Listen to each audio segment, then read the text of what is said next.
Welcome back बच्चों, कैसे हो आप लोग। आई होप कि सभी लोग सही से मजे से पढ़ाई कर रहे होंगे। ठीक है, तो मैंने ये बोर्ड रफ नहीं किया क्योंकि जो इम्पोर्टेंट फॉर्मूलाज है यहाँ पे लिखे हुए हैं। ठीक है, तो हम लोगों ने लास्ट वीडियो लेक्चर में इतना डिस्कशन कर लिया कि प्लेन का नॉर्मल फॉर्म क्या होता है, r vector dot n cap is equal to D.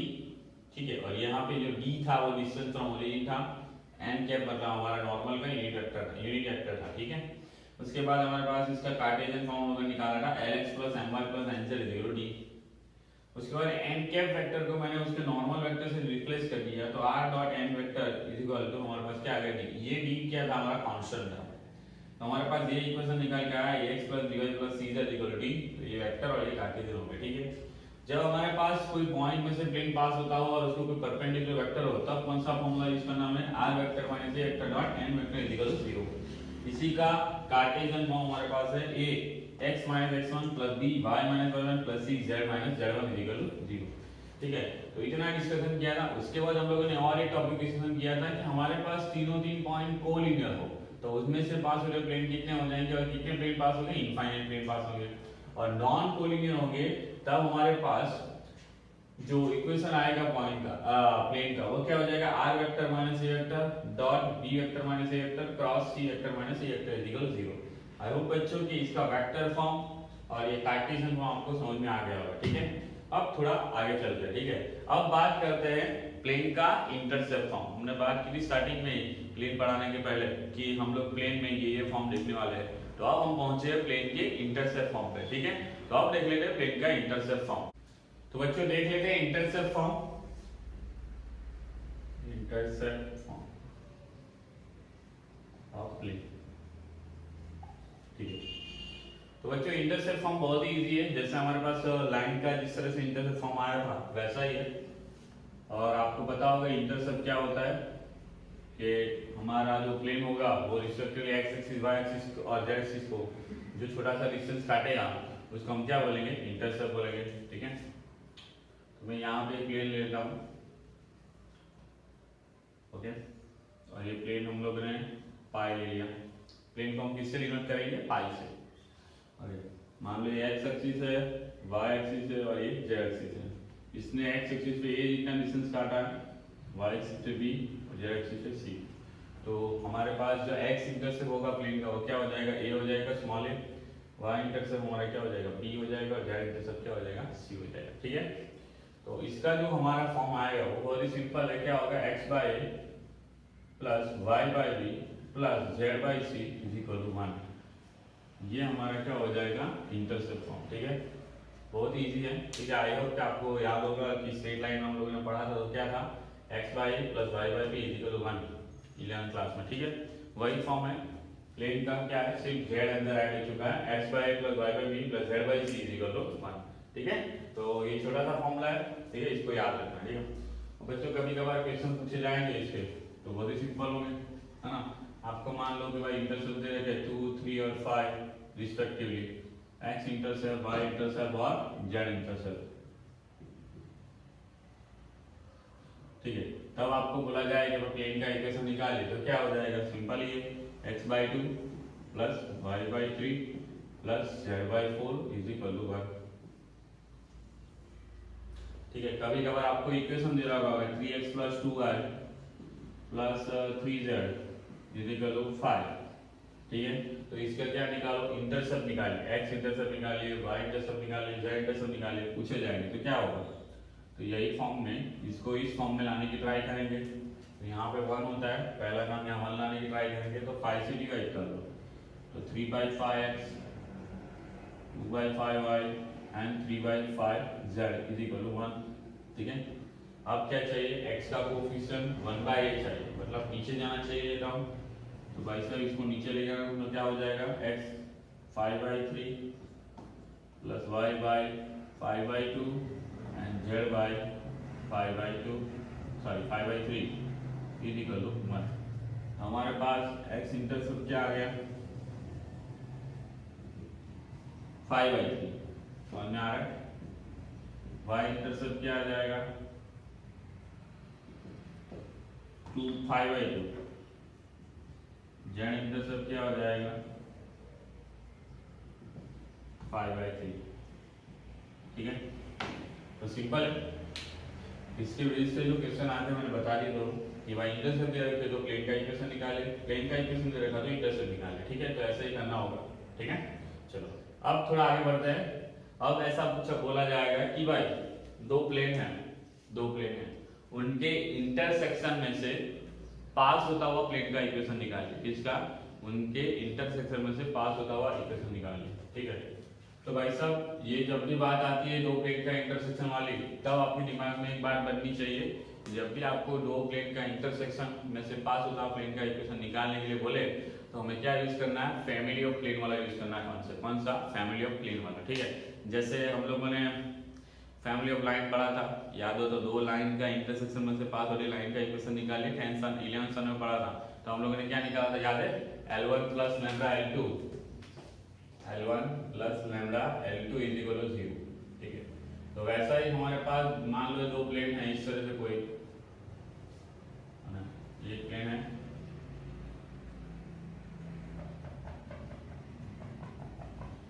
और दूसरा कोई प्लेन इस तरह से है,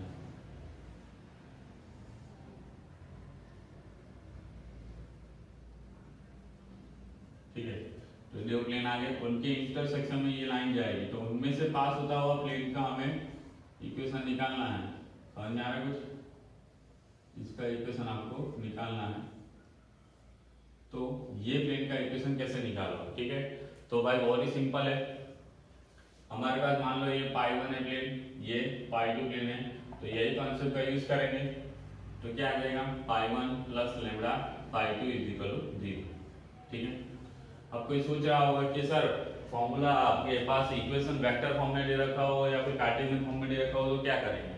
तो मान लो π1 हमारे पास वेक्टर फॉर्म में दे रखा हो इस तरह से, r vector dot n vector is equal to capital D हम लोगों ने लिया था, यहाँ पे n1 ले लेता हूँ, और π2 r vector dot n2 vector is equal to capital D1 ये D2, ठीक है।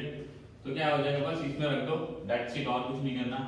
तो क्या हो जाएगा, r vector dot n1 vector plus lambda time r vector dot n2 vector is equal to,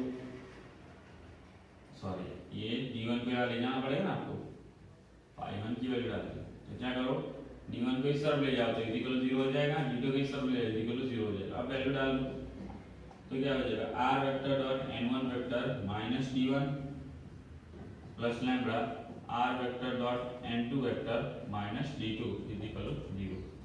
यहाँ लैम्डा मल्टीप्लाई कर लो दोनों के साइड, और इन दोनों टर्म में से r वेक्टर कॉमन निकाल दो, तो r vector n1 vector plus lambda time n2 vector is equal to, यहाँ पे लिखो पहले, इस लाइन ले जाओ, ये minus d1 minus lambda time d2 vector is equal to 0, ठीक है।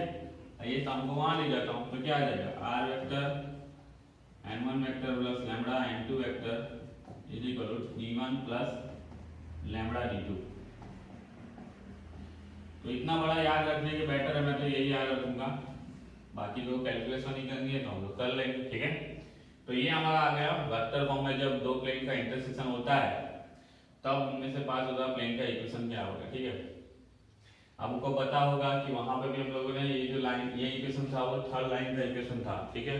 तो हम लोग को भाई क्या दे रखा होता है कि भाई ये लाइन L1 है, ये लाइन L2 है, उनके इंटरसेक्शन में से पास वाली लाइन का इक्वेशन निकालिए, ठीक है। तो थर्ड लाइन होती है, उसके लिए कुछ ना कुछ हमें कंडीशन दे रखी होती है, तो उसकी वजह से हम लोग क्या निकाल सके, लैम्डा निकाल सके। तो लैम्डा की वैल्यू यहाँ डाल दे तो हमारे पास लाइन का इक्वेशन आ जाएगा। वैसे ही दो प्लेन के इंटरसेक्शन में से थर्ड प्लेन जो पास होता है उसके लिए भी, थर्ड प्लेन के लिए भी हमें कोई ना कोई कंडीशन दे रखी होगी जिसकी वजह से हमारे पास क्या आ जाए, लैम्डा आ जाए, और लैम्डा आ जाने के बाद हम लोग उसका इक्वेशन निकाल सकते हैं, ठीक है। तो ये बच्चों मैंने वेक्टर फॉर्म में होगा तब बता दिया। मान लो ये कार्टेशियन फॉर्म में होंगे तो क्या हो जाएगा, मान लो हमारा π1 है, मैं ले लेता हूँ ax1 plus a1x b1y plus c1z is equal to d1 a2x b2y plus c2z is equal to d2। इसको यहाँ लेके आ जाओ, -0 हो जाएगा, हाँ इक्वल टू 0 हो जाएगा, ठीक है। फिर क्या कर लेंगे, π1 प्लस लैम्डा ये π2, लैम्डा π2 इज इक्वल टू 0। तो ये क्या हो जाएगा हमारे पास, a1x plus b1y plus c1z minus d1 plus lambda. ये बच्चों इंक की स्मेल बहुत ही गंदी आ रही है, कोरोना से भयंकर तो ये इंक है। a2x plus b2y plus c2z minus d2 is equal to 0। ठीक है, तो ये हमारे पास आ गया।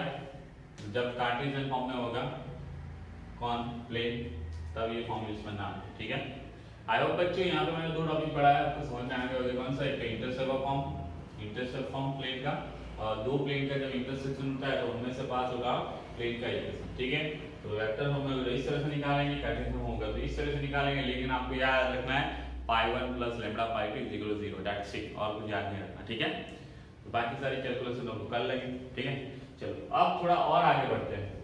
ठीक है, और आगे बढ़ते हैं, नया टॉपिक देख लेते हैं। नया टॉपिक क्या है, coplanarity of line, coplanarity of line in plane. ठीक है, मतलब क्या कि हमारे पास जो प्लेन होगा उसी में ही दो लाइन आई है, उसी में ही दो लाइन है, ऐसा हमें बताना है। तो उसके लिए कंडीशन क्या होगी, ठीक है, उसके लिए फॉर्मूला क्या होगा वो देख लेते हैं। ठीक है, कि भाई एक प्लेन है उसी में ही दो लाइन लाइज करती है, मतलब क्या हो गया, कोप्लेनारिटी ऑफ लाइन इन प्लेन। ठीक है, वो देख लेते हैं। बच्चों थोड़ा सा वीडियो यहाँ पे ब्लर हो चुका था, प्लीज थोड़ा कोऑपरेट करना, वरना ये पूरी मेहनत मुझे फिर से करनी पड़ेगी। ठीक है, आई होप कि आप लोग इतना समझ पाओगे, इतना भी गंदा नहीं कि दिख ना पाए, लेकिन दिख जाएगा। ठीक है, तो कोप्लेनारिटी ऑफ लाइन क्या चीज है, क्या उसमें, तो कोप्लेना प्लेना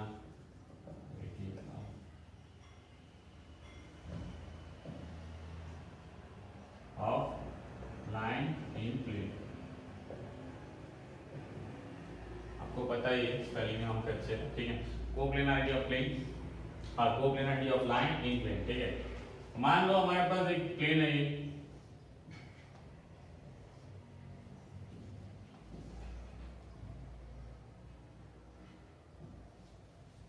यहाँ पे ये लाइन जा रही है L1,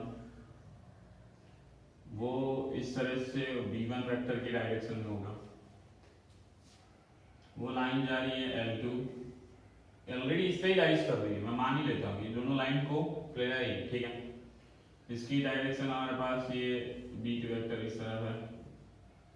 ठीक है, तो ये दोनों ही लाइन इसी प्लेन में है ऐसा हमें बताना है, तो उसके लिए कंडीशन क्या होगी वो बताना है। ठीक है, मान लो ये लाइन L1 कोई हमारा A1 पॉइंट में से पास हो रही है, मतलब A पॉइंट में से पास हो रही है, और ये हमारा B पॉइंट में से पास हो रही है। ठीक है, इसका पोजीशन वेक्टर ले लो मैं A1, और इसका पोजीशन वेक्टर ले लो मैं A2, और ये सिंपल है, ध्यान से देख लेना। ठीक है, ओके फाइन, तो आपको ये क्लियर कट हो गया होगा कि ऑलरेडी दोनों लाइन प्लेनलाइज कर रही है। L1 लाइन B1 लाइन से पैरेलल है, B1 वेक्टर की डायरेक्शन में, L2 लाइन हमारी B2 वेक्टर की डायरेक्शन में। ठीक है, मतलब हम लोग बोल सकते हैं L1 लाइन B1 से साथ पैरेलल है, L2 लाइन B2 के साथ पैरेलल। ठीक है, हमने यहाँ पे पॉइंट A में से पास होती लाइन ली है, तो उसका पोजीशन वेक्टर A1 ले लिया, इसका मैंने ले लिया A2। अब बच्चों यहाँ पे मैं B1 क्रॉस B2 कर लो, B1 क्रॉस B2, तो ये प्लेन को एक परपेंडिकुलर वेक्टर हो जाएगा ये। ठीक है, परपेंडिकुलर डायरेक्शन हो जाएगी, B1 क्रॉस B2 कर लो, प्लेन को परपेंडिकुलर डायरेक्शन हो जाएगी। ठीक है, ओके, अब क्या कर लेते हैं कि भाई साहब ये इन दोनों को ज्वाइन करता हुआ वेक्टर, कौन सा वेक्टर, AB वेक्टर। अब ये AB वेक्टर जो है वो प्लेन पे लाइज कर रहा है, ये वेक्टर प्लेन को परपेंडिकुलर है, तो हम लोग बोल सकते हैं कि B1 cross B2 is perpendicular to pi one, pi plane pi है ना, ये पाई ले लेता हूं, तो B1 क्रॉस B2 जो है परपेंडिकुलर हो जाएगा किसके साथ, AB वेक्टर के साथ। क्यों, क्योंकि AB वेक्टर किस पे लाइज कर रहा है, प्लेन पे लाइज कर रहा है, तो इन दोनों के बीच में डॉट प्रोडक्ट कर लो, तो a b vector dot b1 cross b2 कर लो, तो वो क्या आ जाएगा हमारे पास, जीरो आ जाएगा, b1 क्रॉस b2 जीरो आ जाएगा।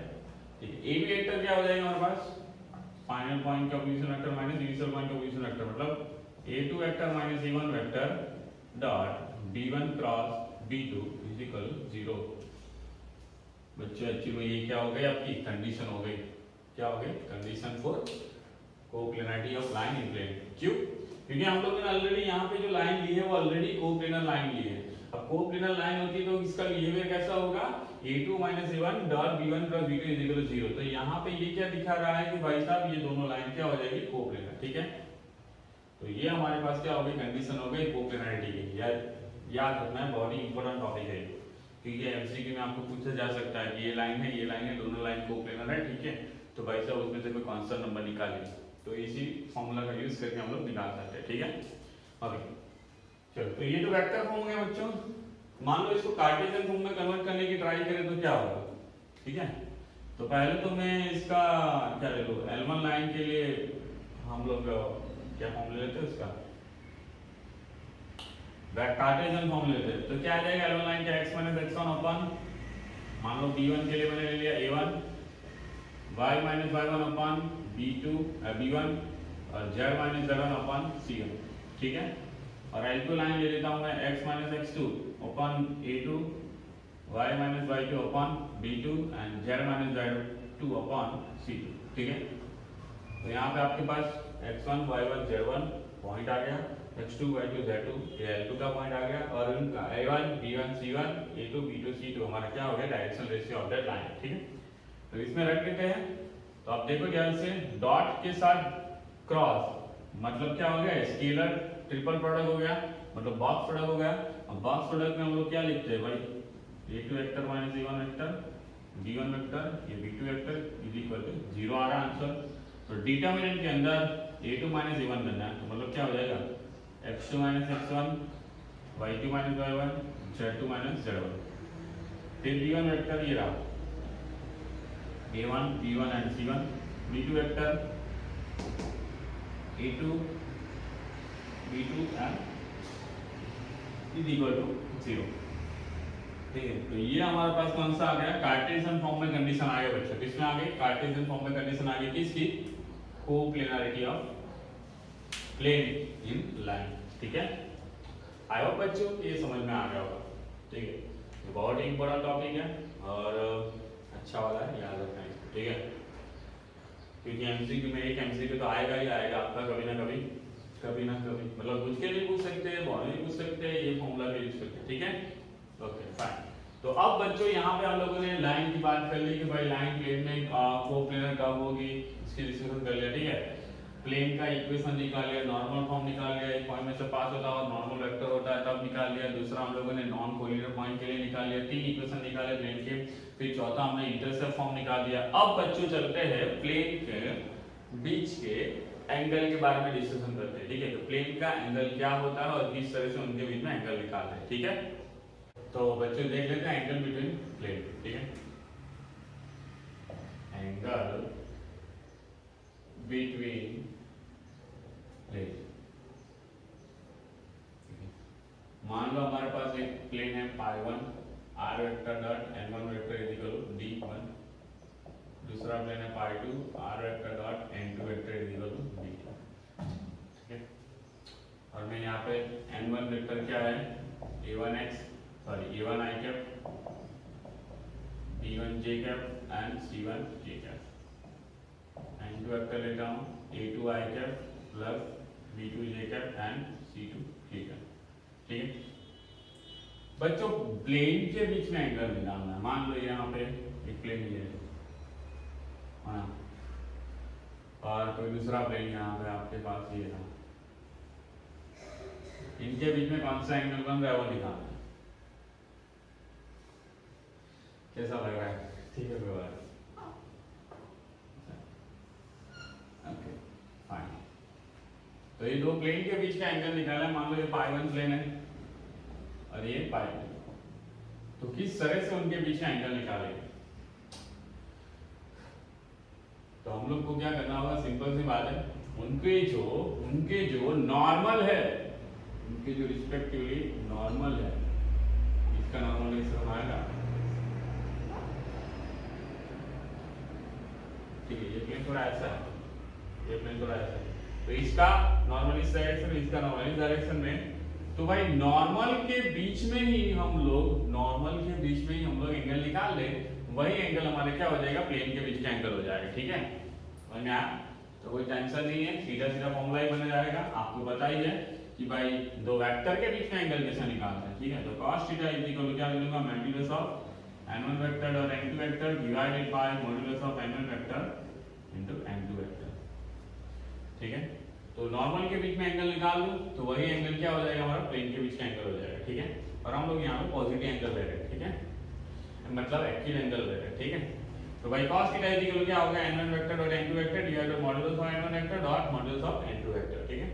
चलो अब यहाँ पे n1 और n2 की वैल्यू डाल दो, तो क्या आ जाएगा हमारे पास, a1 a2 plus b1 b2 plus c1 c2 whole divide by, यहाँ पे क्या आएगा, a1 का स्क्वायर b1 का स्क्वायर c1 का स्क्वायर इनटू a2 का स्क्वायर b2 का स्क्वायर एंड c2 का स्क्वायर, ठीक है। ये हमारे पास आ गया जब नॉर्मल की डायरेक्शन, प्लेन की डायरेक्शन, ये डायरेक्शन रेशियो दे रखे होंगे नॉर्मल के, तो हम लोग ये लगा के भी हम लोग क्या कर सकते हैं, प्लेन का इक्वेशन निकाल सकते हैं, ठीक है। अब बच्चों यहाँ पे दो प्लेन पैरेलल कब हो गए, अब बच्चों ये तो सभी को पता हो गया होगा कि क्या होंगे, कब पैरेलल होंगे, कब होंगे, कब होंगे बताइए प्लीज, कब होंगे, जब a1 a2 a1 by a2 b1 by b2 and c1 by c2 होगा तब, ठीक है ना। कोई दिक्कत है?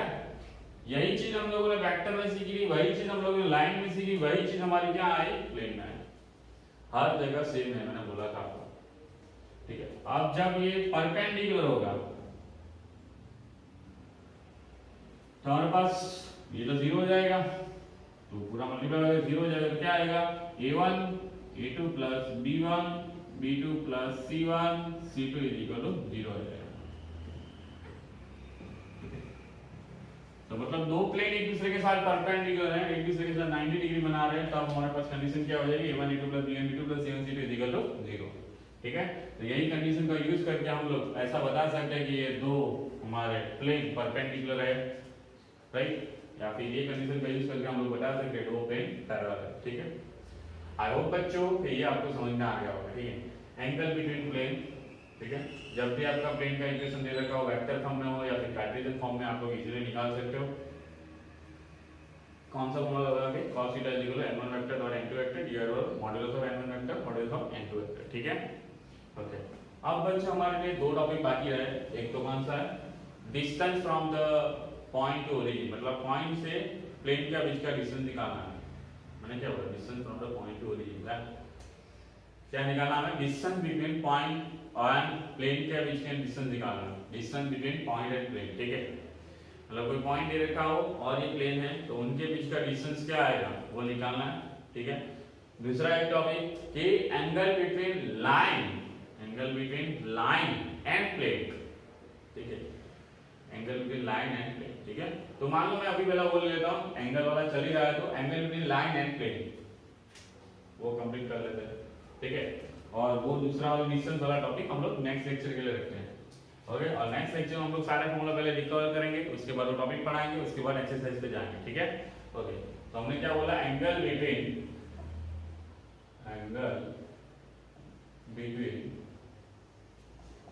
Plane and line. चलो ये हमारी जा रही है प्लेन, जा रहा है प्लेन, उसका नॉर्मल वेक्टर इस तरह से, कोई जा रही है हमारी लाइन ये, उसकी डायरेक्शन हमारे पास b1 वेक्टर है। अब कोई बोलेगा सर कि n1, ये जो n1 डायरेक्शन है इसके और यहाँ पे b1, उसके बीच में एंगल निकालो, बोलो इसका नॉर्मल n और इसका डायरेक्शन b, उनके बीच में एंगल निकाल लो, हमारा काम बन जाएगा, राइट? यस, वही बात है। लेकिन इसको थोड़ा 2D में देखे तो इसको ज्वाइन कर लो, ये पोजीशन वेक्टर को यहाँ पे ज्वाइन कर लो, तो एंगल एक्चुअल में कौन सा बन रहा है, हमें क्या निकालना है? प्लेन, देखो ध्यान से, प्लेन और लाइन के बीच का एंगल निकालना, ठीक है? मैंने क्या बोला कि सर ये लाइन है L1 और ये हमारा प्लेन हो गया, उनके बीच का ये भाई हमारे पास जो लाइन L1 है वो B1 वेक्टर के साथ पैरेलल, उसकी डायरेक्शन इस तरफ है, हमारा जो प्लेन है वो N1 वेक्टर को परपेंडिकुलर है, ठीक है? अब ये कोई बोलेगा कि सर B वेक्टर और N वेक्टर के बीच में एंगल निकाल लो तो हमारा काम बन जाएगा। मैंने बोला हाँ ठीक है, तो इसको थोड़ा मैंने यहाँ पे शिफ्ट करके इस तरह से फिगर बनाई, आप ध्यान से देखना, ये B वेक्टर और ये हमें तो क्या निकालना है? Angle between line and plane.